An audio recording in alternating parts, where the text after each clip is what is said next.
मंत्रिमंडळामध्ये फेरबदल होण्याची शक्यता। 8 वादग्रस्त आणि दिग्गज मंत्र्यांना नारळ मिळण्याची शक्यता। मुख्यमंत्री फडणवीस धक्का तंत्राच्या तयारीत, सूत्रांची माहिती।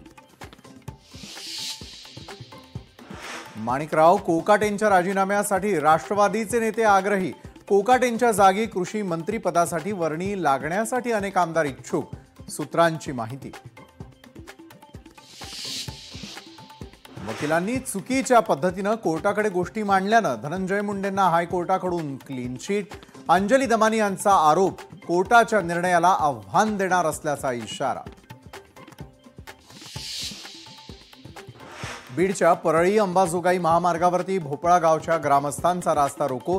ज्ञानेश्वरी मुंडेंसह मुलांचा सहभाग। महादेव मुंडे प्रकरणाचा तपास सीआयडीकडे देण्याची मागणी। पहिलीपासून 3 भाषा जगात कुठेच नाहीत, त्रिभाषा सूत्र आढावा समिती अध्यक्ष नरेंद्र जाधवांनी व्यक्त केलं मत।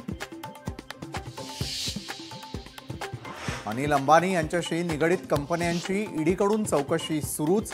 35हून अधिक ठिकाणं, 50 कंपन्या आणि 25हून अधिक व्यक्तींची ईडीकडून झाडाझडती।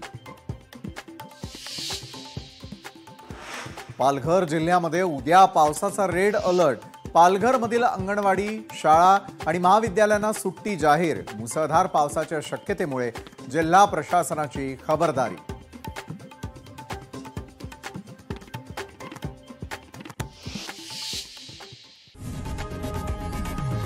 लोकशाही मराठी ऐका, पहा, जागरूक रहा।